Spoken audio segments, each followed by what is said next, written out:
Hi ಎಲ್ಲರಿಗೂ ನಮಸ್ಕಾರ. ಇವತ್ತಿನ ನಮ್ಮ ಮನೆಯ ರೆಸಿಪಿ ಏನಪ್ಪ ಅಂದ್ರೆ ಬಿಸಿ ಬಿಸಿ ಹೀರೆಕಾಯಿ ಪಲ್ಯ ಮಾಡ್ತಾಯಿದ್ದೀನಿ. ಹೀರೆಕಾಯಿ ಪಲ್ಯ ಭಾಳ ರುಚಿಯಾಗಿರುತ್ತೆ. ಯಾವ ರೀತಿ ಮಾಡೋದು ಅಂತ ನೋಡೋಣ.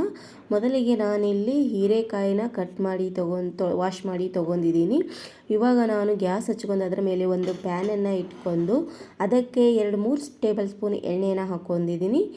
ಇವಾಗ ನಾನು ಇದಕ್ಕೆ ಜೀರಿಗೆ, ಸಾಸಿವೆ, ಕರಿಬೇವು ಇದನ್ನೆಲ್ಲ ಹಾಕ್ಕೊಂಡು ಫ್ರೈ ಮಾಡ್ಕೋಬೇಕು.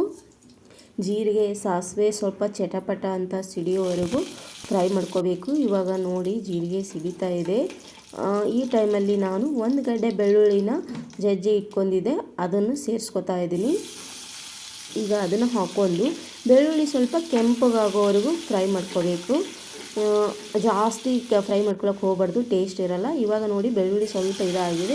ಇವಾಗ ನಾನು ಒಂದು ಟೊಮೊಟೊನ ಕಟ್ ಮಾಡಿ ಹಾಕೋತಿದ್ದೀನಿ. ಅದನ್ನು ಟೊಮೊಟೊನು ಸ್ವಲ್ಪ ಮೆತ್ತಗಾಗೋವರೆಗೂ ಫ್ರೈ ಮಾಡ್ಕೊಂಡ್ರೆ ಸಾಕು.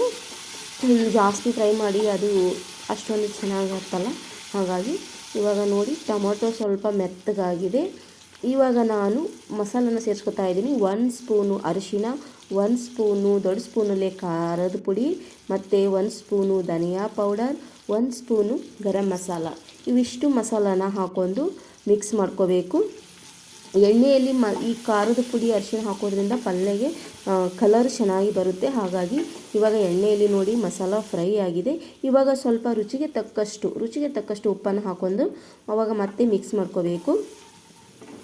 ಮಿಕ್ಸ್ ಮಾಡ್ಕೊಂಡು ಇವಾಗ ಈ ಟೈಮಲ್ಲಿ ನಾನು ಕಟ್ ಮಾಡಿ ಇಟ್ಕೊಂಡಿರುವಂಥ ಹೀರೆಕಾಯಿನ ಹಾಕೋತಿದ್ದೀನಿ. ಹೀರೆಕಾಯಿ ಹಾಕ್ಕೊಂಡು ಚೆನ್ನಾಗಿ ಮಿಕ್ಸ್ ಮಾಡ್ಕೋಬೇಕು.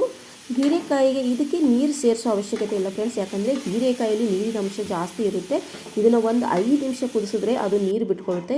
ಇವಾಗ ನೋಡಿ ನಾನು 5 ನಿಮಿಷ ಕುದಿಸಿದ್ದೆ, ಇವಾಗ ನೀರು ಬಿಟ್ಕೊಂಡಿದೆ, ಅಷ್ಟೊಂದು ನೀರು ಬಿಟ್ಕೊಂಡಿದೆ. ಇವಾಗ ಒಂದು ಮುಚ್ಚಳನ ಮುಚ್ಚಿ ಒಂದು 5 ನಿಮಿಷ ಬೇಯಿಸ್ತೀನಿ.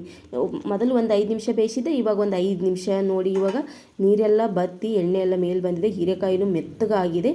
ಇವಾಗ ನಾನು ಇದಕ್ಕೆ ಶೇಂಗಾದ ಪುಡಿನ ಸೇರಿಸ್ಕೊತಾ ಇದ್ದೀನಿ. ಶೇಂಗಾದ ಪುಡಿನ ಕೊನೆಯಲ್ಲಿ ಸೇರಿಸ್ಕೋದ್ರಿಂದ ಪಲ್ಯಕ್ಕೆ ರುಚಿ ಬಹಳ ಚೆನ್ನಾಗಿ ಟೇಸ್ಟ್ ಆಗಿರುತ್ತೆ. ಹಾಗಾಗಿ ನಾನು ಕೊನೆಯಲ್ಲಿ ಸೇರ್ಕೊತಿದ್ದೀನಿ. ಮೊದಲೇ ಸೇರಿಸ್ಕೊಂಡ್ರಿಂದ ಅಷ್ಟೊಂದು ಚೆನ್ನಾಗಿ ಅನಿಸಲ್ಲ. ಇವಾಗ ನೋಡಿ ನಾನು ಕೊನೆಯದಾಗಿ ಇದನ್ನು ಸೇರಿಸ್ಕೊಂಡು ಚೆನ್ನಾಗಿ ಮಿಕ್ಸ್ ಮಾಡ್ಕೊಂಡಿದ್ದೀನಿ. ಇವಾಗೇನು ಇದು ಕುದಿಸೋ ಅವಶ್ಯಕತೆ ಇಲ್ಲ, ಆಲ್ರೆಡಿ ಕುದ್ದಿದೆ ಅಲ್ವಾ. ಹಾಗಾಗಿ ಇವಾಗ ನೋಡ್ಬೋದು ಎಣ್ಣೆ ಎಲ್ಲ ಮೇಲ್ಗಡೆ ಚೆನ್ನಾಗಿ ಬಿಟ್ಕೊಂಡಿದೆ. ಇವಾಗ ನಾನು ಸ್ವಲ್ಪ ಮೇಲ್ಗಡೆ ಕೊತ್ತಂಬರಿ ಸೊಪ್ಪನ್ನು ಹಾಕ್ಕೊಂಡಿದ್ದೀನಿ. ಹಾಕ್ಕೊಂಡು ಸ್ವಲ್ಪ ಮಿಕ್ಸ್ ಮಾಡ್ಕೊತೀನಿ. ಒಂದು 10 ಸೆಕೆಂಡ್ ಮಿಕ್ಸ್ ಮಾಡ್ಕೊಂಡ್ರೆ ಸಾಕು. ಇವಾಗ ನೋಡಿ ಬಿಸಿ ಬಿಸಿ ಹೀರೆಕಾಯಿ ಪಲ್ಯ ರೆಡಿಯಾಗಿದೆ. ಈ ಹೀರೆಕಾಯಿ ಪಲ್ಯ ನೀವು ಒಂದ್ಸಲ ಟ್ರೈ ಮಾಡಿ. ಈ ವಿಡಿಯೋ ಇಷ್ಟವಾದರೆ ನಿಮ್ಮ ಫ್ರೆಂಡ್ಸ್ಗೆ ಶೇರ್ ಮಾಡಿ, ಲೈಕ್ ಮಾಡಿ, ನನ್ನ ಚಾನಲ್ನ ಸಬ್ಸ್ಕ್ರೈಬ್ ಮಾಡ್ಕೊಳ್ಳಿ, ಹಾಗೆ ನಮ್ಮ ಚಾನಲ್ಗೆ ಸಪೋರ್ಟ್ ಮಾಡಿ ಅಂತ ಹೇಳ್ತೀನಿ. Thank you friends.